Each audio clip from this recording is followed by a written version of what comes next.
अच्छा तलाल साहब, मैं कुछ चीज़ें हैं आपसे आपसे पूछता हूँ, बड़ी सिंपल सिंपल सी चीज़ें हैं, आपका क्या ख्याल है? मैं सिर्फ इस पर ज़रा लंबी बहस में ना जाएं।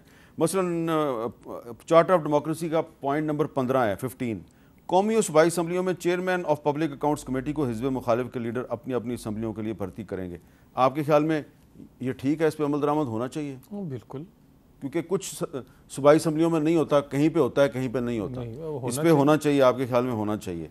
अच्छा आगे चले जाते हैं। ये हम फौज की मदद से कोई भी गवर्नमेंट नहीं लाएंगे, बिल्कुल ठीक है, इस पर भी लेकिन साथ ये भी इस दफ़ा शामिल कर दें कि हम फौज को ज़बरदस्ती भी नहीं लेके आएंगे। हाँ बिल्कुल नहीं। अच्छा, इसका नुक्ता नंबर 28 है, तमाम सियासी असीरों को रहा करते हुए गैर मशरूत तौर पर उनको सियासी वाबस्तगियों को बहाल किया जाए और तमाम सियासी पार्टीज़ और शख्सियात के लिए इलेक्शन ओपन होना चाहिए।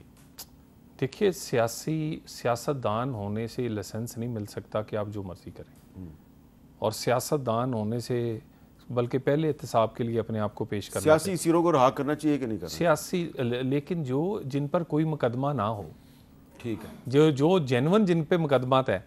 देखो ना जी, हुण तुसी कहो जी कि 190 मिलियन भी कोई खा जाए तो कहे मैं सियासी हाँ तो मैनू माफ़ कर दो। अच्छा अगला चलते हैं। हाँ। आम इंतखाबात के 3 माह बाद बल्दियाती इंतखाबात कराए जाएंगे।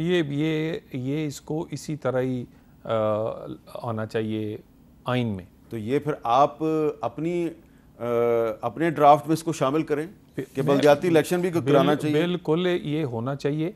देखिए मसला क्या है, या रिफॉर्म बंदा करना शुरू कर दे तो हम तो 2013 में बड़ी मुश्किल आए थे, अभी 13 में पूरा आके इधर पहुंचे नहीं थे तो धरना आ गया था। चलें, ठीक है ना जी, और उसके बाद आपको डिस्ट्रैक्ट कर दिया जाता है। तो मेरा ख्याल है कि अगर रिफॉर्म, अभी ये अली ज़फ़र साहब कह रहे थे कि यकायक क्या ख्याल, वो भी यकायक भी अगर अच्छा ख्याल आ गया है तो आप हमारे साथ हो। अच्छा एक और अली ज़फ़र साहब, चलें, आपने कहा कि यकायक क्या ख्याल आ गया कि सिर्फ कॉन्स्टिट्यूशनल कोर्ट को चार्टर ऑफ डेमोक्रेसी उठा के, तो आप कह रहे हैं हमने उस पर अमेंडमेंट लानी है। ये चार्टर ऑफ डेमोक्रेसी में 3-4 और भी चीज़ें हैं, मैं चाहता हूँ इस पर अब आपसे बात कर लूँ। जो पॉइंट नंबर 32 है वो कहते हैं जी ISI, MI और दीगर security agencies PM secretariat, ministry of defence और कैबिनेट डिवीजन के मातहत एहतसाब के लायक होंगे और इनकी बजट DDC यानी कि डिफेंस कमेटी जो है कैबिनेट की, उसकी मंजूरी से मुतलका मिनिस्ट्री मंजूर करेगी। आपके ख्याल में ये भी आना चाहिए? जी देखें, अगर चार्टर ऑफ डेमोक्रेसी बनता है, जब डॉक्यूमेंट बनता है तो फिर सारी शिकें आएँ। अगर आपने एक शिक कुछ सिलेक्ट करके आप ला रहे हैं तो फिर इसका मतलब है आपकी नीयत कुछ और है। चार्टर ऑफ डेमोक्रेसी इन्होंने बनाया था, अच्छा डॉक्यूमेंट है, उसमें कुछ चीज़ें अच्छी थी, लेकिन इम्प्लीमेंट फिर सारा कुछ करें। बड़ा आसान है बैठ के आप एक मौक़िफ़ बना दें और फिर बाद में चार्टर ऑफ डेमोक्रेसी कहें कि जनाब इसमें से ये शिक थी, हम ये लेके आ रहे हैं, और बाकी भूल जाएं, तो ये तो फिर बात नहीं बनती है, तो उसूलों की बात नहीं है। आप कह रहे हैं अगर अमल दरामद करना है तो, आप कह रहे हैं अमल दरामद करना है तो पूरे के पूरे चार्टर ऑफ डेमोक्रेसी पे अमल दरामद किया जाए। मैं कह रहा हूं जी कि अगर आपने करना है, आप लेके आए शिक्कें सारी जो नॉर्म ये इसके मुताबिक हैं, डिस्कस करें, डिबेट करें, जिस तरह 18वीं तरमीम की अमेंडमेंट्स हुई थी आइन में, और वो बाकायदा 1 साल लगा था उसमें, हर चीज़ पे डिस्कस करें, तो क्यों नहीं, वो अच्छी बात है डिस्कस करना, और उसके बाद जो उसका नतीजा निकले वो फिर लेके आएँ। लेकिन जिस तरह ये कर रहे हैं पिक एंड चूज़, और जिस तरह जैसा मैंने बात की कि चार्टर ऑफ डेमोक्रेसी के बहाने 80 से ज़्यादा अमेंडमेंट्स ले आए जो कि चार्टर ऑफ डेमोक्रेसी में जिनका जिक्र भी नहीं था, बल्कि शायद चार्टर ऑफ डेमोक्रेसी के वो मुखालिफ थी, वो उसके उल्ट थी, वो अमेंडमेंट्स जो लेके आना चाह रहे थे। तो इसमें आप अगर सिर्फ बहस करें, पर्सनैलिटीज़ निकाल के, तलाल साहब बार बार पर्सनैलिटीज़ लेके आ रहे हैं अपनी डिस्कशन में, मैं तो बात कर रहा हूँ असूलों की और प्रिंसिपल की और इवेंट्स की और डॉक्यूमेंट्स की।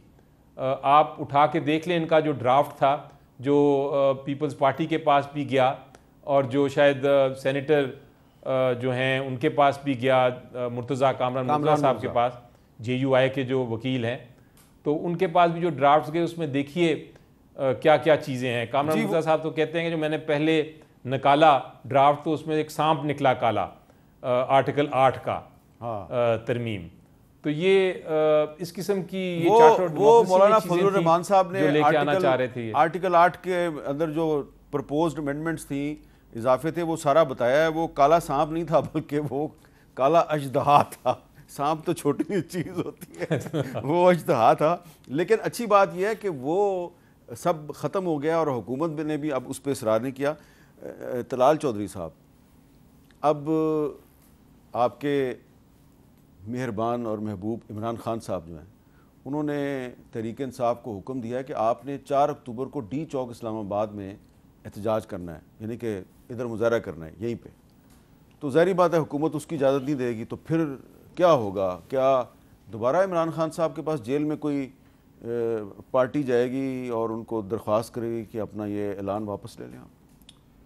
देखिए, सबसे पहली बात तो ये है, ये मेरा ज़ाती मौक़िफ़ है, हुकूमती मौक़िफ़ नहीं, कि सियासी जमातों से सियासी जमातों जैसा सलूक होना चाहिए। अच्छा। जो सियासी जमात जिसका बिहेवियर ही सियासी नहीं है और जिसका माजी ये बताता है कि वो सियासत की आड़ में ये सब कुछ वो अफरा तफरी है, उनके साथ ये एहतजाज का हक, जलसे का हक, सियासत का हक उन्हें होना ही नहीं चाहिए।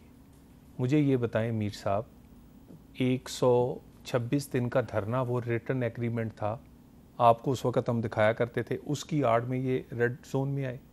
उसके बाद इसी सुप्रीम कोर्ट ने यह हुक्म दिया 25 मई 2022 को पूरे इस्लामाबाद को आग लगी। उसके बाद 9 मई हुआ। उसके बाद ये क्या बार बार ये नहीं कहते कि तहबाला कर देंगे, इनकलाब लेकर आएंगे? इनकलाब क्या है? कि जिसमें कोई कानून आइन नहीं होगा, कोई ज़ाब्ता नहीं होगा, अब हमारी मर्जी चलेगी। तो अगर इनकलाब लेकर आना है तो ऐसा इनकलाब जिसमें मादर पिदर आज़ादी होगी, या मेरा मतलब जिसमें तालिबान या वो वाली सोच रखते हैं, तो वो वाला इनकलाब तो फिर हम रजिस्ट करेंगे। हम तो आइन और कानून का इनकलाब चाहते हैं। ठीक है। और इन्होंने अगर कोई एहतजाज करना है, सियासी जमात बन के दिखाएं, और सियासी जमात सियासी अब इनके ये कोई वहाँ से ऐलान नहीं होगा कि वहाँ एहतजाज, वहाँ ये इसका फैसला हुकूमत करेगी कि कहाँ एहतजाज हो सकता है और कहाँ नहीं हो सकता।